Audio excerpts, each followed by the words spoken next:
When I think about waking up early, one thing stands out to me: preparation. There's a quote that really resonates with this. Give me 6 hours to chop a tree down, and I will spend the first 4 sharpening the axe. Abraham Lincoln. Hi, my name is Ian Rompre. I'm an entrepreneur from Los Angeles, 29 years old, and for the past 29 days, I woke up at 5 a.m. 100% by choice. I've also been going live on Twitch for a minimum of 4 hours every single one of those days. In this video, I'm going to break down everything I learned about waking up early and give you a step-by-step process so when you want to start waking up early, it will be much easier for you. Now, I want to say something. I hate videos that have a bunch of fluff and nonsense. I'm only going to make videos that are truly valuable, something that I myself would watch. And that's what I want to do with this. This is going to be a video packed with just real, tangible things that you can actually do.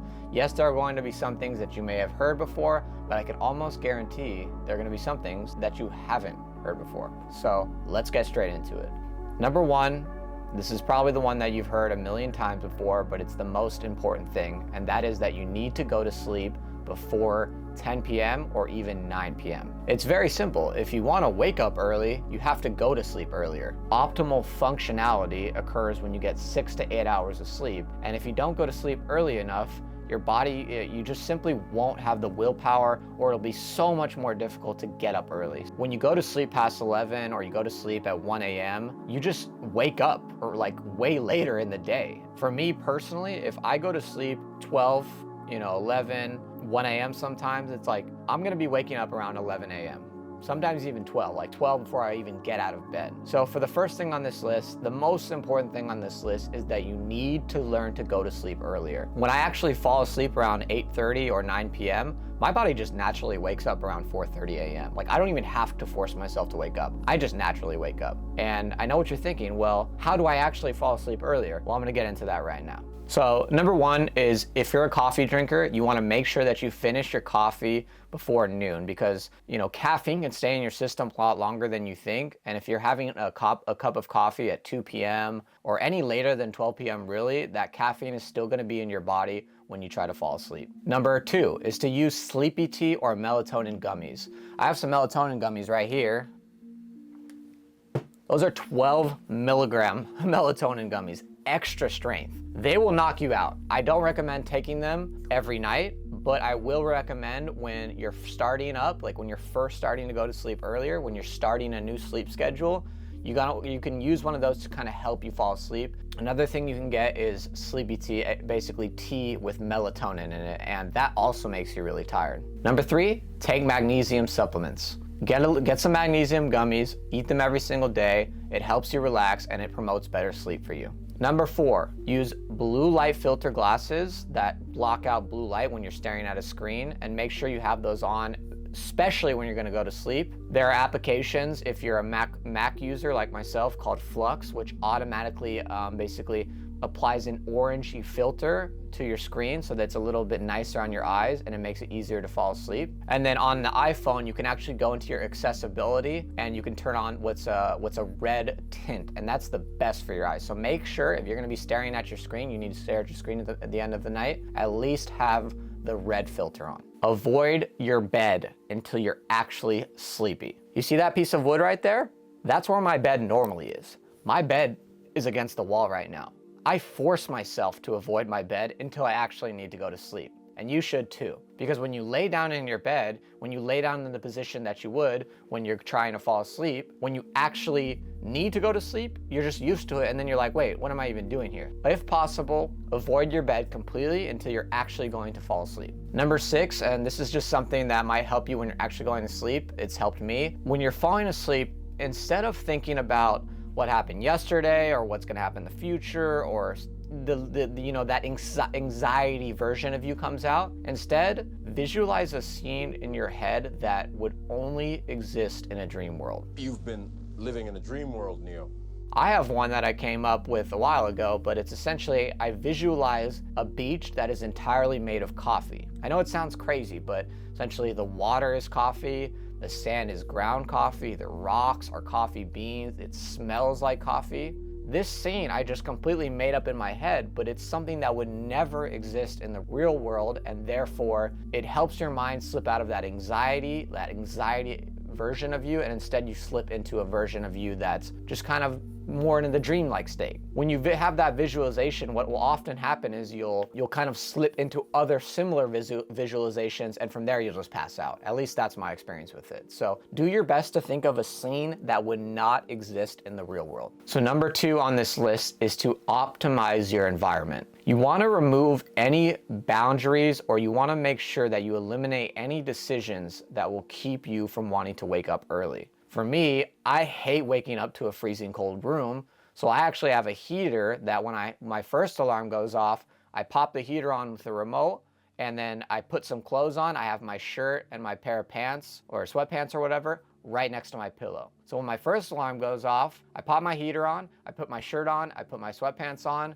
and then when I actually have to get out of bed, I'm not completely freezing. Here's a bonus tip for the black coffee drinkers specifically. My $15 coffee machine has an auto brew feature. What I do is I get all my coffee, I fill it up with the ground coffee, I fill it up with water at night, and then I set the brew later feature at 4:30 in the morning. When my first alarm goes off, my coffee is already hot, ready to go. And what I actually do is I take my coffee and I remove it from the heat plate. I just put it on the counter. And then when I have to actually get up, once again, on my second alarm, my alarm that happens after I snooze, my coffee is literally ready to drink. And that nice, warm, ready to drink black coffee that I love so much is just an extra push, an extra motivation to get up. Obviously, some people, they don't like black coffee. Some people, they need to make their lattes. I understand. For me personally, I just drink black coffee. I like black coffee, and having an auto brew on my coffee machine is an absolute blessing. Like, it's such an an underutilized tip. It's just having things made for you, so when you get up, it's already there. Number 3, and this is equally as important as number 1, is that you need to have a very clear reason why you are waking up early. Is it maybe you want to get ahead and you want to start building that brand that you've had in your mind for a long time that you don't have the time to build on a normal day? Maybe you have this side hustle that you're interested in making your main hustle, but when you get home from your 9 to 5, you're just fucking tired and you don't have the energy to work on it. So if you wake up early with this sense of, hey, I'm getting ahead, I have a clear reason for why I'm doing this. Have you ever woken up in the morning to go on vacation, or for me, snowboarding trip? It's like, I can get up like no problem. No matter how tired I am, I can just get up because it's like I have a clear vision of why I'm waking up. You need that clear vision in your mind. You need a clear vision in your mind for why you're waking up early, especially if you're waking up in the 6 a.m., 5 a.m., or 4 a.m. time ranges. Maybe you want to get to the gym before everyone else. Maybe you want to be at the gym when no one else is at the gym. Maybe you want to get work done with 0 distractions because you know your phone isn't going to be buzzing like crazy at 4 a.m., 5 a.m. So these are all good and clear whys that you need to really establish for yourself, understand your situation, understand why you're doing this. Before you even think about how you're gonna wake up early, make sure you know why you're gonna wake up early. So number 4 is that you wanna have a clear to-do list, or you wanna have something that when you wake up, you know exactly what needs to be done. If you don't have a clear to-do list, when you wake up, what you'll end up doing is you'll just feel lost. You'll have that thought in your mind, wait, why am I even waking up early? And then it's like, you'll just end up scrolling social media, and then you'll stay in bed till 12 p.m. If you wanna wake up early, you need to have a very clear, just like a clear why, you need to have a clear to-do list. I can't even tell you how many times I've woken up and I wanted to wake up early, but I didn't have a clear to-do list. And then what happened? I ended up just laying in bed and scrolling TikTok or Instagram or doing something stupid. Ideally, you want to write the to-do list the night before, and that way when you wake up, once again, you don't have to think about it. It's already there. You just pop right in. Here's my to-do list for this morning. These are the tasks I want to get done. Let's get into it. Number 5 is to create some sort of accountability for yourself. For me personally, I was going live on Twitch every single day. I have gone live on Twitch every single day for the past 29 days. So I literally wake up at 5 a.m. and the first thing I do is I start my live stream. And it's absolutely amazing. I've connected with so many people and I have this online series that my kind of goal is attached to. So it's like, if I quit, everyone's gonna know I quit and I gave up on my goal. Having some form of accountability that you publish online is a great thing. I mean, it could be as simple as what Jocko Willing does, where he takes a picture of his watch and then he publishes that on his Instagram. And he does this every single day. Every single day you can go to Jocko Willing's Instagram and you will see a picture of his watch at 4:30 in the morning or 4 in the morning. To me, this little like accountability, this like representation of yourself online, it doesn't even have to be online, but some sort of accountability is just completely helpful. Number 6 is to adjust your sleep schedule gradually. If your goal is to wake up at 5 in the morning, you don't want to just start the first day waking up at 5 in the morning. You want to maybe start waking up at 7 in the morning, and then from there, the next day you can do 6 in the morning if you're not ready to go to 5 in the morning, and then from there, you can go to 5 in the morning.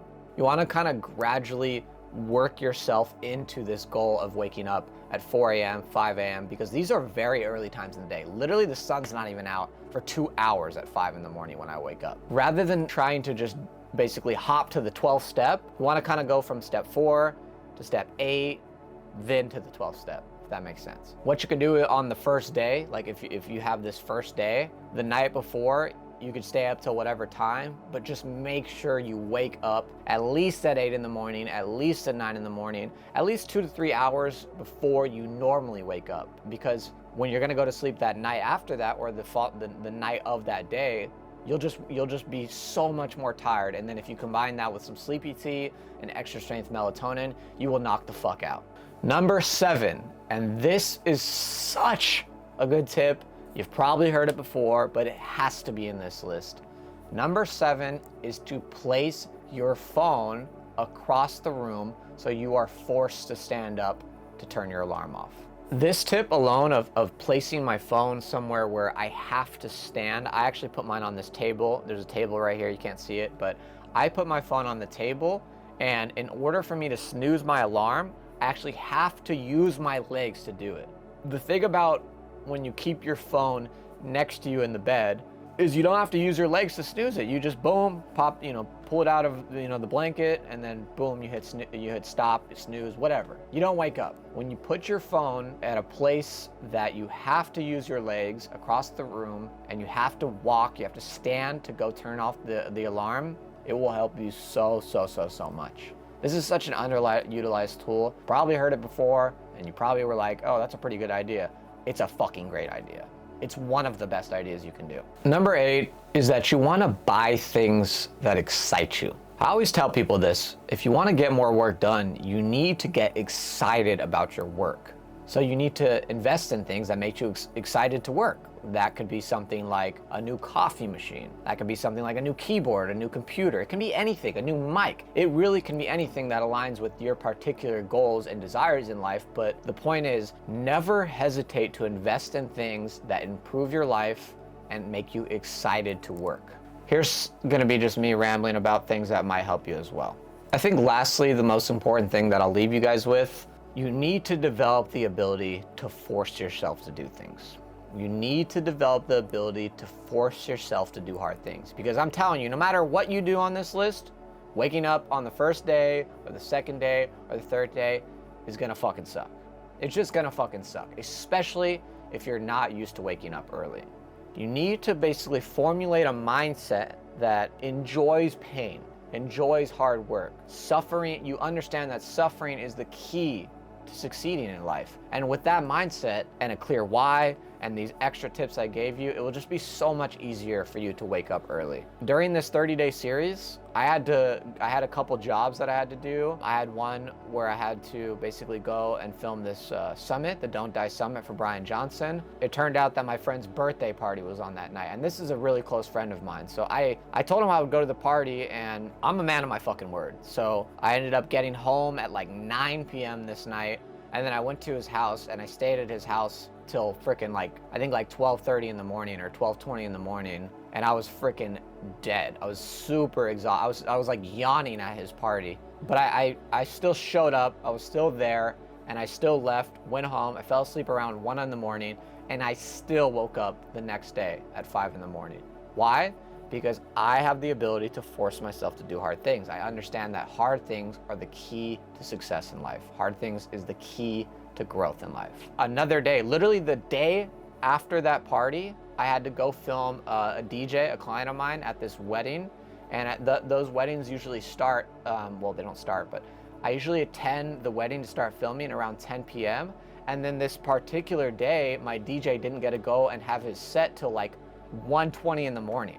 So like it wasn't even till 1:20 in the morning that he was actually able to go and do his mix on the turntables, and we kind of needed that footage for the video. So on this particular day, I think I was up, I think I finally went to bed at around 2 in the morning, and then the next morning I had to wake up at 5 in the morning because it was like day 20 and I didn't want to give up at day 20. I can't give up at day 20. I think with these 2 days, I think it was day 18 and 19, or 19 and 20 of waking up at 5 a.m. for 30 days straight, I think it was God or the universe or whatever just testing me. It was God saying to me, Ian, you thought this was gonna be easy? You thought I was gonna let you wake up at 5 a.m. for 30 days straight? Like nothing? No. I think it was that way because I really had to tap into that inner, don't be a bitch inside of me and just say, bro, you gotta wake up. You're on day 20. You're gonna give up at day 20, and then having the live stream to look forward to, having this online series, as I talked about earlier in the list, helped me push forward. And even though I was running on 3 hours of sleep, I still woke up at 5 in the morning, and I went live for about 6.5 hours that day, and that day became one of my best streams yet. I had such an amazing stream. I think a bunch of new people connected with me. I got a bunch of new followers, and I think that was God's way of rewarding me, saying, Ian, you passed the test. You passed the test, Ian, and here you are with this stream, this awesome stream. So that's about it for this particular YouTube video. As you know, as you can see, I like to fucking yap. So if you enjoy hearing me yap, if you liked this kind of content, please consider subscribing. Drop a like. Like I said, I go live every single day at 5 a.m. PST on Twitch, Ian_Rompre. I'll put a link on the screen right now, but I would absolutely love to see you there. I would love to connect with you. I would love to talk to you, offer any advice. I would love to get advice from you if you have stuff that I could learn from you. So this has been a really difficult video for me to do. This is my first ever YouTube video on my new channel. And while I was recording this, I had this feeling of this is so bad, nobody's gonna watch. That little inner doubt was coming into me. I was tempted to just give up, and my camera literally cut out at the very end, and I thought I didn't record any of it. So I was about to get very angry, but I just remember that the camera I'm recording on this has a 30-minute basically time limit. So thank you so much if you watch this. Once again, consider liking, consider subscribing, and I hope to see you on a future video. This channel will just be a place for me to share my thoughts, a place for me to offer advice, and a place for me to yap, because I like to yap. Remember, with enough willpower and creativity, nothing will stop you. And then the last thing I want to leave you guys with is that winning is contagious. When you win, you inspire other people to win. My life has been a representation of that. I can't tell you how many times I've had friends proud of me for just winning, for doing cool shit. And I always tell them the same thing, I'm a regular dude, I'm a lazy dude. I'm just not afraid to take risks, and I'm not afraid to fail, and I have the ability to force myself to do hard things very often. But I hope this video comes out good. Ian Rompre, out.